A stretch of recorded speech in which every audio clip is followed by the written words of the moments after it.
Alors, bonjour tout le monde. Merci beaucoup d'être là.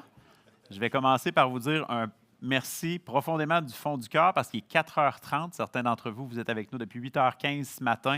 Donc, vous avez vu plusieurs conférences au courant de la journée. Merci d'avoir assisté au City cette année. Merci encore d'être présent. On va fermer la journée ensemble en parlant des différentes tendances du secteur des technologies de l'information. C'est une rencontre, c'est une conférence qu'on a donnée l'année passée, Stéphane Saint-Pierre et moi aussi. Donc, l'objectif va être au courant de cette conférence-là de regarder un peu qu'est-ce qui a été présenté l'année passée versus qu'est-ce qui a été présenté cette année, qu'est-ce qui s'est concrétisé versus qu'est-ce qui ne s'est pas concrétisé, puis comment est-ce que les choses ont bougé. L'objectif là-dedans aussi, c'est que vous allez voir qu'il y a certaines tendances qui demeurent exactement statiques, exactement les mêmes. Donc, celles-là, on les a sautées un peu pour aller davantage sur des nouvelles tendances. Vous connaissez Gartner, Forrester, vous connaissez ce type d'études-là, donc ils vont vous être présentés aujourd'hui. Donc, bonjour tout le monde. Je me rends compte que je n'ai pas centré mon image. Mon nom est Jean-Philippe Couture. Je suis vice-président transformation et services chez ITI. Donc, je m'occupe de l'ensemble des équipes de livraison, des équipes en qui j'ai une confiance inébranlable. Si vous avez l'occasion de faire des technologies d'information avec nous, c'est ces équipes-là qui vont transformer vos organisations. Donc, qu'est-ce qui se passe dans le milieu des technologies de l'information aujourd'hui? Quelles sont les tendances? Si je vous parle de méga tendances AI, puis on écrit ici AI Everywhere, c'est que vous allez remarquer aujourd'hui qu'à la minute qu'on vend une clé USB powered by AI, c'est beaucoup plus vendeur. Mais on voit aussi qu'il y a beaucoup plus de présence d'AI qui est embedded, donc qui est inclus directement dans les technologies de l'information. Donc, ce qu'on veut dire par là, c'est que vous n'aurez pas le choix d'utiliser l'intelligence artificielle. Ce que ça veut dire aussi, puis on va en parler un peu plus loin, c'est que l'ensemble de votre structure de données, l'ensemble de vos infrastructures de données et la gouvernance que vous voulez mettre en arrière, ainsi que la sécurité, vous n'aurez pas le choix de le faire parce que vos technologies, donc les systèmes que vous allez déployer, vont utiliser les AI malgré vous. Donc, que vous le vouliez ou non, ça va être présent. J'aimerais vous faire un parallèle un peu avec l'époque des réseaux sociaux, dans le temps où on se demandait si on devait avoir accès aux informations personnelles sur Facebook et autres. Vous vous rappelez des gros débats de société qu'on a eus? Bien, vous remarquez qu'aujourd'hui, vous cliquez « J'accepte », puis on passe à la prochaine, puis tout le monde est encore sur Facebook. Okay? Donc, on est un peu dans le même type de situation. L'AI est en train de s'imbriquer dans l'ensemble des technologies de l'information qu'on utilise aujourd'hui. On a vu un ralentissement marqué du marché de l'emploi en technologie de l'information. On a des statistiques qui prouvent ça. Donc, quand on était en pandémie ensemble, et même l'année passée, on parlait d'une surchauffe. On était à la fin de la surchauffe en emploi.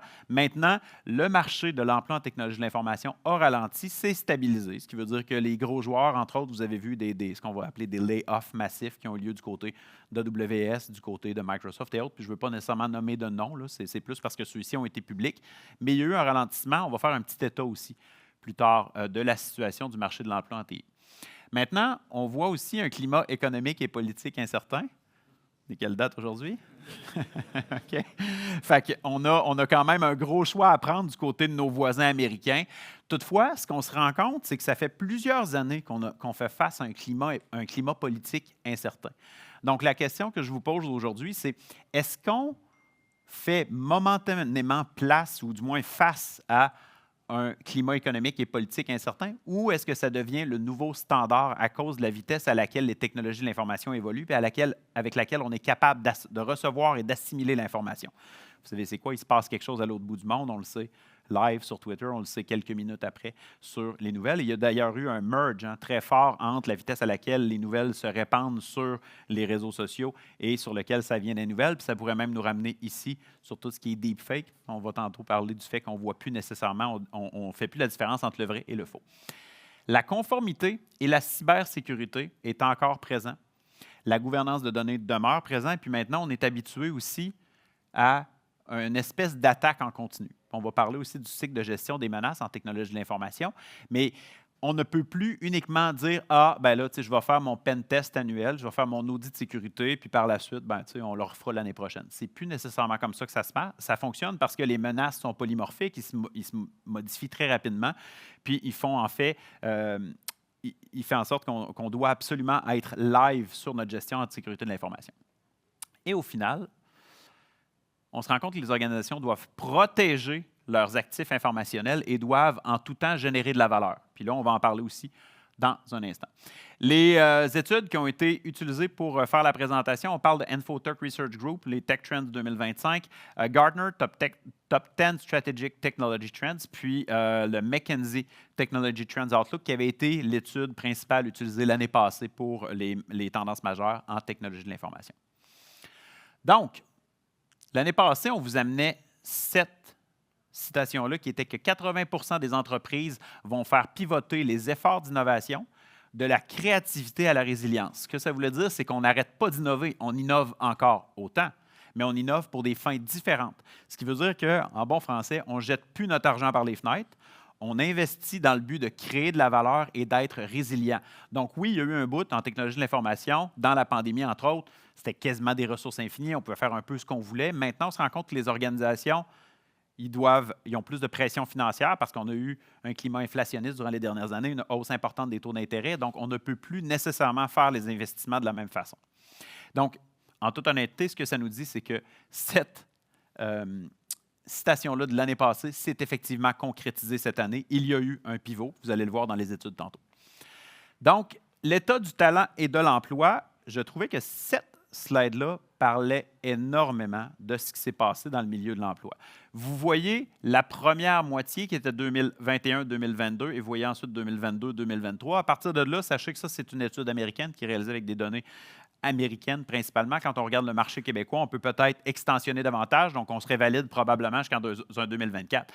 Mais ce que vous voyez, c'est que puis c'est bon pour la plupart des sphères, c'est qu'à l'exception, si je le trouve, là, de ce qui était l'AI, vous allez vous rendre compte qu'il y avait une croissance marquée du marché de l'emploi. Donc, on était en surchauffe quand on était dans les années 2021-2022 jusqu'à peut-être un mi-2023. Quand on est arrivé sur 2023-2024, il y a eu une baisse au niveau des demandes. Donc, ce que vous avez ici, c'est le nombre d'affichages de nouvel emploi, qui est la métrique probablement la plus valable, parce que ce qu'on veut, ce n'est pas nécessairement savoir combien de postes ont été comblés, parce que ça dépend du talent disponible.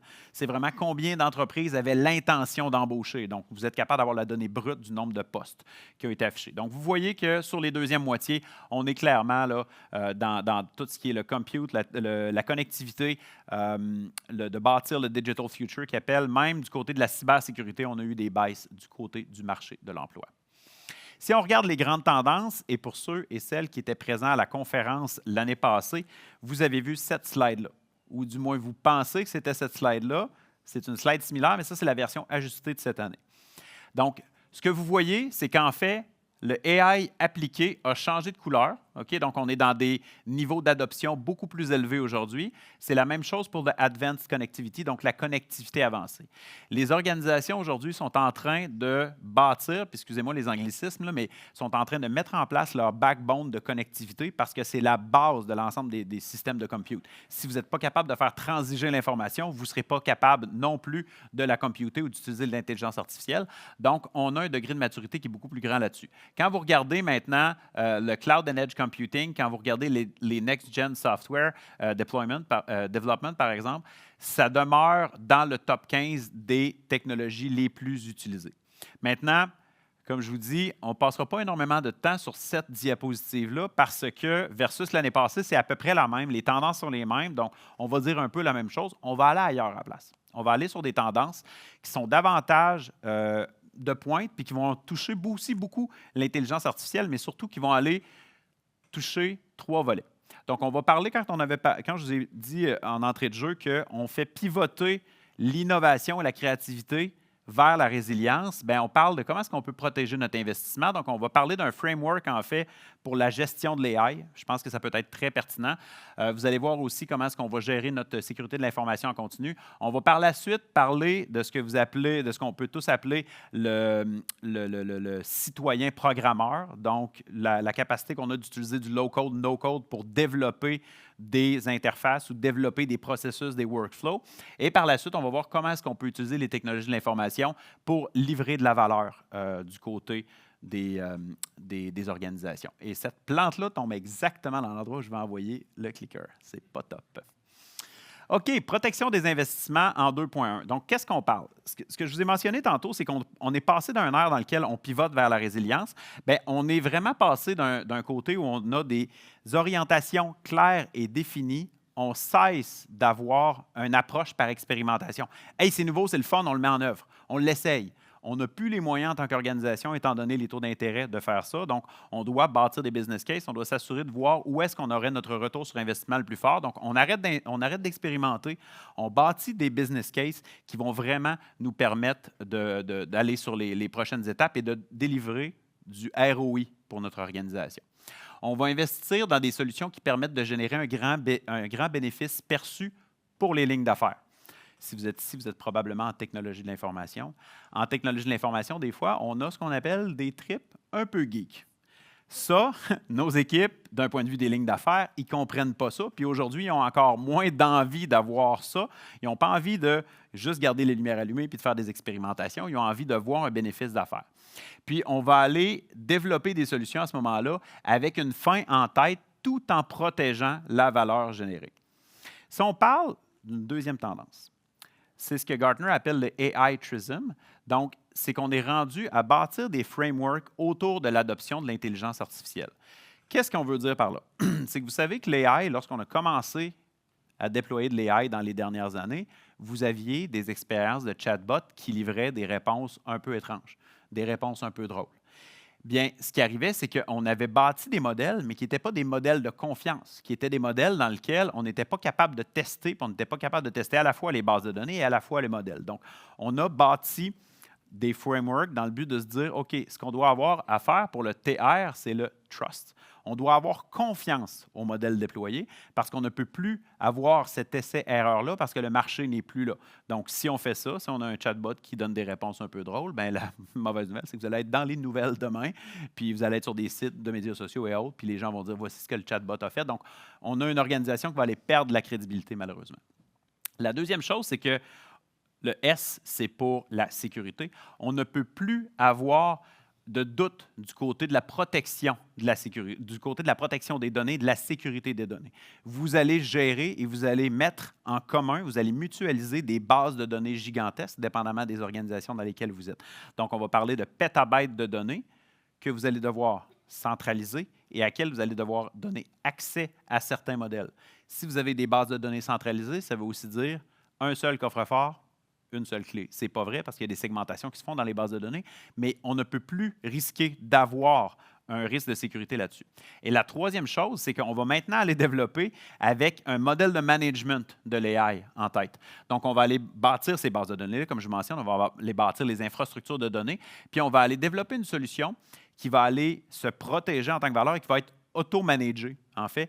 Donc, vous allez avoir un modèle de LLM, exemple, qui va s'adapter au fur et à mesure que votre organisation va se transformer. Donc, vous ne pouvez pas avoir un modèle statique qui est non managé dans lequel vous voulez changer quelque chose, mais il faut qu'on recommence le projet au complet. Ça vous fera un modèle de management qui est très, très, très fluide, très, très flexible.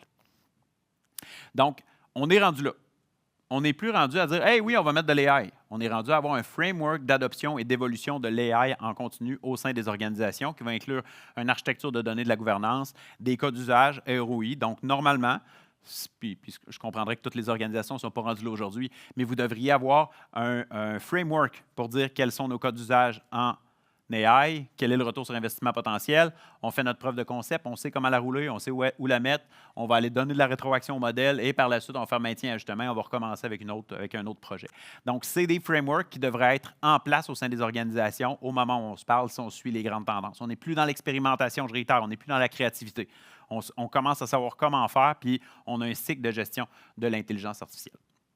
Maintenant, quand on parle de la gestion en continu de l'exposition aux menaces, c'est la fin de l'approche stop and go puis les tests de sécurité. Parce que si vous avez remarqué ce qui s'est passé, vous ne vous êtes jamais fait attaquer juste après un pen test. Normalement, c'est une couple de mots qui est faite, puis on a apporté des modifications. On est quelques mois down the road, excusez-moi l'anglicisme, et là, il arrive une attaque. Pourquoi?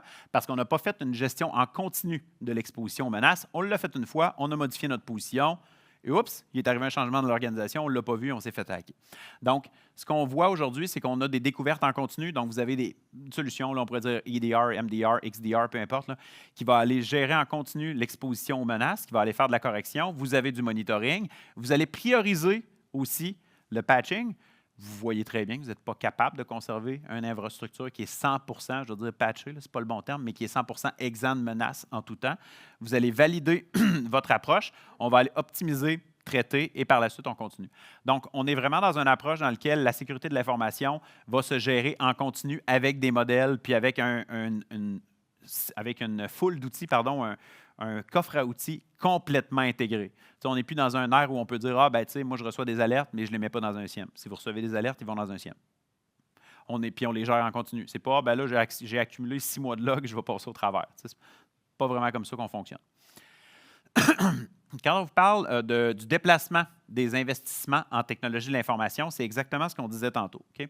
Si vous regardez en haut, bien, vous n'êtes pas surpris de voir que Artificial Intelligence Machine Learning a bénéficié d'un très grand pourcentage en changement donc, c'est vraiment, ce que vous voyez ici, c'est des points de pourcentage en termes de delta avec l'investissement de l'année précédente, donc 2025 versus 2024. Vous remarquez qu'il y a une forte croissance sur l'intelligence artificielle, sur les processus robotiques et l'intelligence et les process automation. Vous voyez aussi, bien, blockchain, on n'en parlera pas nécessairement ici. Vous voyez que le reste, toutefois, a connu une décroissance en termes d'investissement. Donc, on est témoin ici d'un certain resserrement économique. Ça ne veut pas dire qu'on ne continue pas d'investir. Ça veut juste dire que, normalement, on va aller cesser l'expérimentation, on va bâtir des business cases, puis on va faire des investissements plus précis, plus pointés vers certaines technologies qui, pour votre organisation, vont générer plus de valeur parce que votre CEO vous dit que ça nous prend des meilleurs retours sur investissement, ça nous prend des meilleurs ratios. Je vais ouvrir ça ici. À partir de là, ça ici, c'est l'étude de Infotech, qui dit quels sont les risques que votre organisation connaisse certains problèmes en exécution, donc des risques de ce qu'eux appellent le disruption, au cours des 12 prochains mois, et à quoi est-ce que cela va être dû. Donc, vous voyez que malgré le fait qu'on a certains niveaux d'emploi qui ont diminué, donc moins de posting, vous voyez qu'on a quand même un talent shortage qui est pour la plupart des décideurs TI le principal risque. Ce que ça veut dire, c'est qu'on poste moins d'emplois, mais les emplois pour lesquels on poste, on n'a pas nécessairement de talent disponible au marché. Ce qui veut dire qu'on a un rythme de changement dans les tendances technologiques qui est plus grand que ce que le marché de l'emploi est capable de faire. Donc, l'humain ne se renouvelle pas assez vite. L'humain n'assimile pas les nouvelles compétences, les nouvelles technologies assez rapidement. Par la suite, ce que ça nous dit, un autre risque qui est encore vu, puis qui est parmi les 3 plus gros risques, c'est les incidents en cybersécurité. Donc, lorsqu'on parle d'incidents en cybersécurité, ce que ça nous dit ici, c'est que c'est un facteur principal qui va aller déranger, qui va aller disrupter la plupart des organisations au courant de la prochaine année ou des prochaines années. Donc, ce n'est pas quelque chose qui disparaît. Au contraire, ça s'accélère. Par la suite, vous voyez que toutes les... vous êtes passé au travers de la loi 25 au courant de la dernière année. Probablement, vous avez mis en place ces politiques-là. Vous voyez que tout ce qui est géré par notre gouvernement, journée d'élection en plus, va aller amener quand même de la disruption du côté, donc va amener du dérangement du côté des organisations. Par la suite, le reste, on est dans des points un petit peu moins forts, mais vous voyez que la transformation du comportement du consommateur ou autre, ça demeure des choses qui vont aller avoir une influence sur les décideurs TI. Donc, deuxième point, quand on parle du modèle que je vous ai présenté de Gartner tantôt, c'est ce qu'on appelle l'ascension des bâtisseurs. En anglais, c'était plus précis, c'était « the rise of the builders ». C'est que vous voyez qu'aujourd'hui, avec Copilot, entre autres, puis vous voyez aussi avec tout ce qui est la plateforme Microsoft, tout le low-code, no-code, qu'on assiste de plus en plus au fait qu'on est capable d'interconnecter des systèmes, on est capable de créer des automatismes, que l'on soit en TI ou non. Qu'est-ce que ça a comme impact? C'est qu'ici, vous avez une fin des applications et des sources de données en silo. L'utilisateur aujourd'hui ne tolère plus de se faire dire « Ah non, mais ça, cette information-là, je ne peux pas te la donner » ou « Ça, tu ne peux pas le faire parce que c'est dans un autre système ou autre ». Ils sont maintenant capables, par eux-mêmes, les utilisateurs, parce que l'ensemble des systèmes sont interconnectés avec des API, vont être capables de bâtir eux-mêmes leur propre, ce que je vais appeler workflow ou leur propre micro-application au sein de l'organisation. Donc, tout le monde peut développer maintenant, c'est plus uniquement les technologies de l'information. Qu'est-ce que ça veut dire pour vous, décideurs TI? Ça veut dire qu'au sein de votre organisation, vous allez voir de plus en plus, je vais vous donner un bon exemple de ça, des groupes Teams, des channel Teams. Vous envoyez, il y en a un nouveau. Oups, il y a un bot sur ce channel Teams-là. Oups, il a intégré une nouvelle solution. Oups, juste avec une demande, il a été capable d'intégrer ServiceNow directement dans Teams. Puis ça, c'est une forme qu'on va appeler de Shadow IT pour nos firmes TI, pour nos décideurs TI. Ils ne voient pas nécessairement ce qui est fait au sein de l'organisation parce que c'est accessible à l'utilisateur. Donc, ce qu'on doit commencer à faire, c'est qu'on doit commencer à développer des solutions avec une fin en tête, tout en protégeant la valeur générée. Donc, on doit permettre ça à nos utilisateurs, mais on doit avoir une façon de l'encadrer, de le monitorer, de savoir qu'est-ce qui se passe dans nos environnements TI, parce que maintenant, tout le monde peut programmer avec le low-code, no-code. On parle aussi beaucoup d'ingénierie de plateforme d'industrie. Ça, je vais passer un petit peu plus rapidement là-dessus, mais vous vous rappelez, l'année passée, les années précédentes, on parlait beaucoup de tout ce qui est multi-cloud. On parle encore, bien sûr, de tout ce qui est hybrid IT. Maintenant, on se rend compte que en réalité, le multi-cloud, ce n'est pas uniquement le fait d'utiliser AWS, Azure ou Google comme plateforme. C'est que maintenant, vous avez un SaaS comme Salesforce, vous avez un autre SaaS comme QuickBook, Intuit, whatever. Il y a des SaaS un peu partout. Mais là, on est très au-delà d'uniquement le multi-cloud avec 3 hyperscalers majeurs. On a des environnements multiples. Donc, vous devez mettre en place des catalogues internes de services qui vont vous permettre de distribuer les bons applicatifs, les bons clouds aux utilisateurs de façon sécuritaire en tout temps, parce que sinon, de toute façon, vous allez en faire un déploiement au sein de votre organisation, vous allez en faire un déploiement à la carte, puis tantôt, vous allez avoir un environnement qui est très, très, très difficile à maintenir. Donc, ultimement, ce qu'on doit faire avec l'ingénierie de plateforme, c'est qu'on doit s'assurer d'avoir une sécurité, un support, une gouvernance et une évolution constante de l'ensemble de nos plateformes et de leur interconnectivité, parce qu'on passe au-delà du multi-cloud des trois plus grands hyperscalers. Tout est rendu un SaaS aujourd'hui. Okay? La plupart des solutions sont maintenant disponibles en SaaS. Donc, c'est très important pour vous d'être capable de le gérer puis d'en fournir une trace à vos utilisateurs. Une autre grande tendance, puis là, certains d'entre vous êtes en programmation ou en développement, vous vous êtes rendu compte que ChatGPT ou autres outils comme ça, pour vous assister dans le développement du code, c'est un avantage exceptionnellement important, bien plus important que de demander à Copilot de filtrer vos courriels. OK? Donc, oui, mais c'est vrai pareil. Donc, l'intelligence artificielle va vous assister dans l'élaboration des scénarios, dans l'élaboration de votre code, dans l'élaboration des tests, dans le but de ne pas avoir de failles. Maintenant, ça peut faire deux choses. Ça peut vous développer avec certaines failles sans que vous le voyez, parce qu'il faut tout le temps retester le code par la suite. Mais si vos développeurs au sein de l'organisation n'utilisent pas l'intelligence artificielle afin de développer, vous allez rapidement prendre du retard parce qu'on parle d'une capacité pour un développeur, là, on va parler d'accélération dans les 10 à 15 à 20x du côté pour la vitesse pour laquelle on va développer un code. Donc, c'est à utiliser, c'est nécessaire, puis ça doit être déployé dans les organisations. Par la suite, quand on parle de libérer de la valeur, c'est un peu ce que je vous mentionnais tantôt, c'est qu'on va apporter des ajustements en continu pour livrer de plus en plus de valeur aux clients. Donc, on n'est plus uniquement dans du développement en mode agile, on n'est plus dans de la gestion en mode agile, on est dans de l'organisation agile. Donc, on a des approches TI qui ont été déployées au sein du service à la clientèle, au sein de d'autres types de lignes d'affaires qui rendent l'organisation elle-même agile. Donc, vous voyez des frameworks comme le SAFe Framework ou autres qui sont déployés à la grandeur des organisations maintenant. Vous allez devoir inclure aussi une approche basée sur des algorithmes pour s'ajuster en temps réel aux clients et aux utilisateurs. Donc, ce que ça veut dire, c'est que vous ne pouvez plus juste faire du A/B testing. On doit avoir de l'intelligence artificielle qui va aller bâtir l'algorithme, qui va aller comprendre l'algorithme pour savoir vos utilisateurs qui ont des comportements complexes au sein de votre organisation. Comment est-ce qu'on peut s'ajuster à eux, puis comment est-ce qu'on peut bâtir cet algorithme-là de façon à livrer de la valeur à la clientèle. Je vous donne un exemple, ça arrive de plus en plus, puis c'est documenté que sur Amazon, vous pouvez maintenant commander des produits à très faible coût. Pourquoi? Parce que parfois, il y a un glitch dans l'algorithme qui fait en sorte que les prix s'effritent. Vous commandez un produit parce que vous trouvez que le prix est excessivement intéressant. Vous ne recevrez probablement jamais l'article parce que c'était un glitch. Le prix était beaucoup trop bas. Puis on a aussi des outils maintenant pour faciliter le changement d'outils et l'ajustement en continu. Donc, il y a une accélération de la désuétude des outils. Il y avait, dans une des prédictions qu'on avait mentionnées l'année passée, qui n'était pas une des nôtres, là, malheureusement, j'oublie la source, mais qui mentionnait qu'on allait assister à la chute d'un SaaS majeur. Ce n'est pas encore arrivé. Toutefois, La vitesse à laquelle la désuétude technologique se présente dans la technologie de l'information, donc même dans les SaaS, fait en sorte que certains SaaS, s'ils n'ont pas nécessairement le financement nécessaire, on va assister à une désuétude très importante. Puis là, vous allez avoir des plateformes qui ont des millions d'utilisateurs dessus, qui ont mal géré leur cash flow et que malheureusement, on va en voir la fin. Once again, je ne souhaite pas ça à personne, que votre organisation le subisse, mais c'est un risque, puis c'est quelque chose qui risque de se passer au courant des prochaines années. Maintenant, quand on parle aussi d'applications intelligentes, écoutez, vous voyez qu'il y a beaucoup de thèmes autour de la présentation qui sont autour de l'IA. Vous voyez qu'on a une utilisation d'applications de plus en plus infusée par l'intelligence artificielle, pour accélérer la valeur apportée aux utilisateurs. Donc aujourd'hui, si vous prenez la décision de déployer un nouvel outil technologique dans votre environnement, puis là, je vous parle d'outils majeurs, là, si on parle d'un ERP, si on parle de quelque chose, d'un outil de collaboration ou autre, s'il n'y a pas de fonctionnalités d'intelligence artificielle qui sont déjà bâties dedans, allez-vous vraiment le déployer?